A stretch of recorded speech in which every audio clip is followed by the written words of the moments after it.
વિશ્વ પર્યાવરણ દિવસ છે એટલે આજે આપણે જોશું કે પોતાના સોશિયલ મીડિયાના એકાઉન્ટમાં અનેક મહાનુભાવો વૃક્ષો વાવતા ફોટાઓ મૂકશે, પૃથ્વીનું કઈ રીતે જતન કરતા હશે એ બધું મૂકશે અને એવું દર્શાવવા માંગશે કે એમણે પૃથ્વી માટે અને પર્યાવરણ માટે ખૂબ જ સારું કર્યું છે.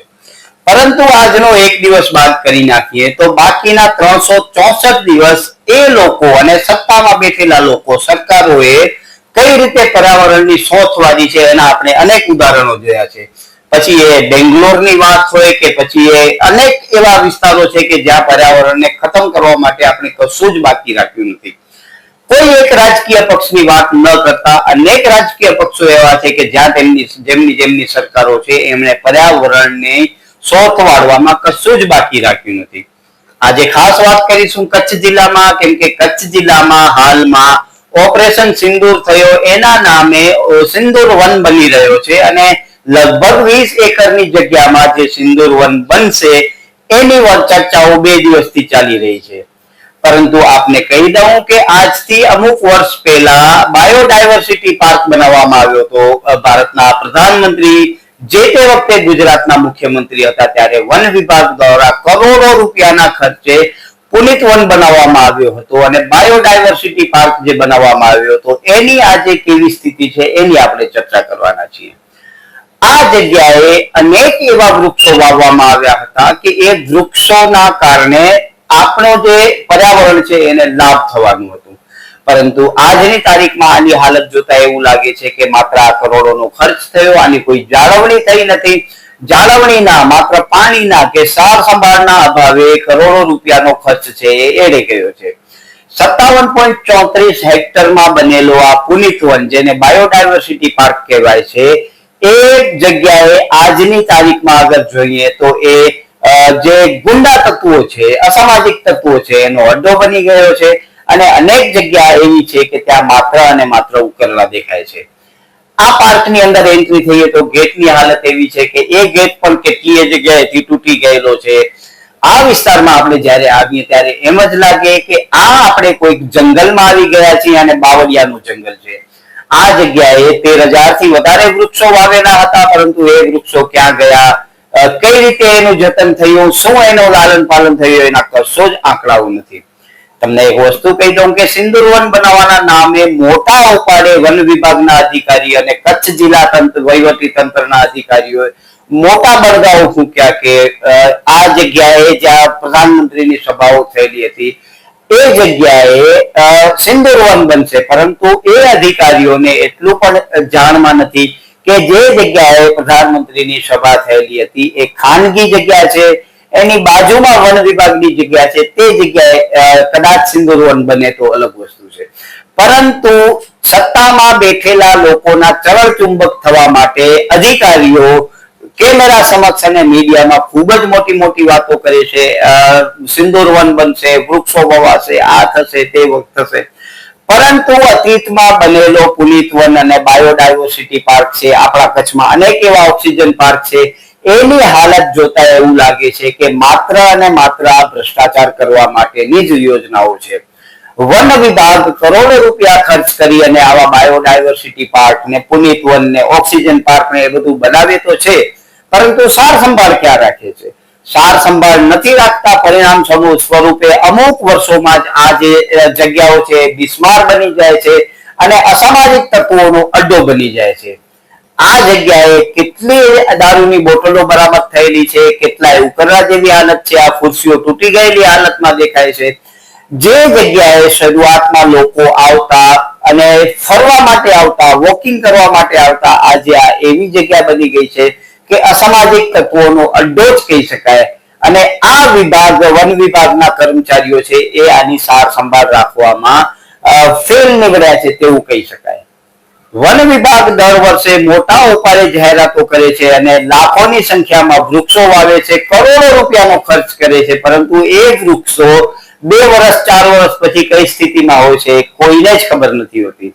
હા, એક વસ્તુ જરૂર તમને કહી દઉં કે આ જે કરોડોનો ખર્ચ થાય છે અને એ કરોડોના ખર્ચથી લાખો વૃક્ષો વાવવામાં આવે છે, એ વૃક્ષો માત્ર કાગળ પર જ આપણે જોઈએ છીએ એવા અનેક દાખલાઓ જોયા છે. માંડવીનો વિસ્તાર હોય કે ભુજનો વિસ્તાર હોય કે મુન્દ્રાનો વિસ્તાર હોય કે અબડાસાનો વિસ્તાર હોય, એ તમામ જગ્યાઓ પર કાગળ પર ખૂબ જ મોટા પાયે વૃક્ષારોપણ થાય છે, પરંતુ જો જમીની હકીકત જોઈએ તો ત્યાં કોઈ જ વૃક્ષો હોતા નથી, માત્ર કાગળ પર વૃક્ષની વાવણી થાય છે. કેમ કે જંગલનો વિસ્તાર છે, સામાન્ય લોકોની પહોંચથી દૂર છે. અમુક પત્રકારો ત્યાં પહોંચી શકતા હોય છે, એમને કઈક અહેવાલો પણ રજૂ કરેલા છે, અને એ જે કરોડો રૂપિયાના ખર્ચ થયા છે મારા અને તમારા ટેક્સના પૈસાના, એ કરોડો રૂપિયાના ખર્ચ બાદ પણ ત્યાં વૃક્ષો નથી થયા. એટલે જો આને સિક્કાની બીજી બાજુ જોઈએ તો કરોડો રૂપિયાનો ભ્રષ્ટાચાર કરવા માટે વન વિભાગ આવી યોજનાઓ લાવતી હોય છે. તમને જણાવી દઉં કે ભુજની નજીકમાં અનેક એવા વિસ્તારો છે, ત્યાં ખૂબ જ મોટી સંખ્યામાં વૃક્ષો વાવ્યા છે, પરંતુ એ વૃક્ષો 1 થી 2 વર્ષ થતા આ વૃક્ષોની હાલત એવી છે કે બિલકુલ બેકાર બન્યા છે. યા તો એની ગુણવત્તા ખરાબ હોઈ શકે, યા તો એની સાર સંભાળ ન થઈ શકે. એટલે આપણે માન્યું કે એ જે કરોડોનો ખર્ચ છે આપણા સિર ઉપર આવ્યો છે, પરંતુ વન વિભાગની જે અણઆવડત છે એના કારણે આ વૃક્ષો મોટા નથી થયા અને કરોડો રૂપિયા મારા અને તમારા ટેક્સના પૈસાના ખર્ચાઈ ગયા છે. સત્તામાં બેઠેલા લોકોના ચરણચુંબક થવા માટે વહીવટી અધિકારીઓ અને વન વિભાગના અધિકારીઓ મોટે ઉપાડે મોટી મોટી વાતો કરે છે. ફલાણા પાર્ક બનશે, ઢીકરા પાર્ક બનશે, કુછડા પાર્ક બનશે, પરંતુ એ પાર્ક બન્યા બાદ અમુક વર્ષ પછી એની શું સ્થિતિ છે એ કોઈ જ જોવા માટે તૈયાર નથી.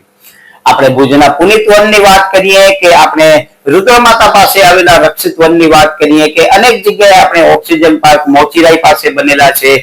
ભુજથી અમદાવાદ જતા, ગાંધીધામ જતા અને ભચાઉ જતા રસ્તા પર કેટલાય ઓક્સિજન પાર્કો બનેલા છે. એ બધે પાર્કોની હાલત એવી છે કે આજે એ પાર્કમાં વાવેલા વૃક્ષો કરતા 8 ગણી 10 ગણી સંખ્યા બાવળોની થઈ ગઈ છે. વન વિભાગે બાવળો દૂર નથી કરી શકતા, જેના કારણે જે વાવેલા વૃક્ષો છે એને પોષણ નથી મળતું, અને જે કરોડો રૂપિયાનો ખર્ચ થયો છે એ તમામ ખર્ચ એળે ગયો છે એવું પણ મને કહેવામાં બિલકુલ સંકોચ થતો નથી.